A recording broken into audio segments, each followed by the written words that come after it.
اعوذ باللہ من الشیطان الرجیم، بسم اللہ الرحمن الرحیم۔ آج کا جو ہمارا لیکچر ہے وہ اس بات پر ہے کہ how to change the life, زندگی ایک انسان کس طرح بدل سکتا ہے۔ یہ ایک اہم سوال ہے۔ تو زندگی بدلنے اس طرح نہیں بدلتا، پہلے انسان کو سوچ بدلنا پڑتا ہے۔ زندگی بدلنے کے لیے پہلے انسان کو سوچ بدلنا پڑتا ہے۔ سوچ کیا ہوتا ہے؟ یہ ایک تھاٹ ہوتا ہے، اور یہ تھاٹ پھر انسان کے مائنڈ پر، انسان کی باڈی پر افیکٹ کرتا ہے، انسان کے دل پر افیکٹ کرتا ہے، اور وہ تھاٹ جب دل کے اندر چلا جاتا ہے تو پھر وہ تھاٹ کچھ اثر پیدا کرتا ہے، اور وہ اثر پہ ایکشن کی صورت میں نمودار ہوتا ہے۔ اس کو ہم بیہیویئر کہتے ہیں۔ اور اس اصل میں جو بھی تھاٹ ہوتے ہیں یا جو فیلنگز ہوتے ہیں یا جو ایموشن ہوتے ہیں انسان کی، یہ سارے ایٹیٹیوڈ کہلاتے ہیں۔ اور جب یہ ایکشن یا فیلنگز جو بھی ہیں وہ پھر وہ بیہیویئر کی صورت میں، ایکشن کی صورت میں نمودار ہوتے ہیں، تو پھر ہم کہتے ہیں کہ یہ بیہیویئر ہے۔ تو اس طرح پہلے انسان کو سوچ بدلنا پڑتا ہے۔ سوچ کس طرح بدلے گا؟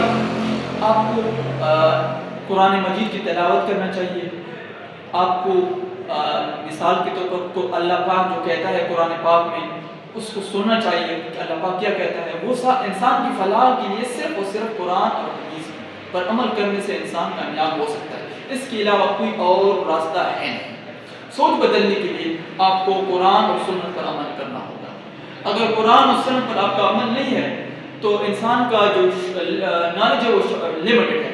اگر آپ سائنس پر عمل کرتے ہو ٹھیک ہے، کچھ حد تک سائنس ٹھیک بھی ہو سکتا ہے، لیکن انسان کا جو علم ہے، سائنس ہے، وہ لمیٹڈ ہے۔ لیکن اللہ کا جو نالج ہے وہ ان لمیٹڈ ہے۔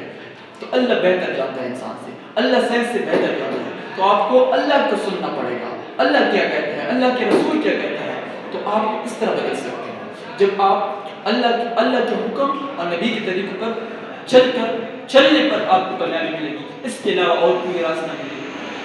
اللہ اور اس کے رسول کی طریقوں سے انسان کے سوچ میں تبدیلی آتی ہے، اور وہ تبدیلی پھر بیہیویئر اور ایکشنز کی صورت میں نمودار ہوتے ہیں۔ پھر انسان ایک اچھا بنتا ہے، پھر انسان دوسروں کے لیے سوچتا ہے، دوسرے انسانوں کو فائدہ پہنچاتا ہے۔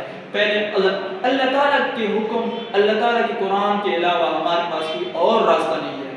اللہ کا قرآن جو ہے اس میں مکمل جو ہے انسان کے لیے ہدایت ہے اور انسان کے لیے کامیابی ہے۔ اللہ اور اس کے رسول کی جو تعلیمات ہیں اس میں انسان کے لیے کامیابی ہے، اس کے علاوہ اور کوئی طریقہ ہے نہیں۔ بس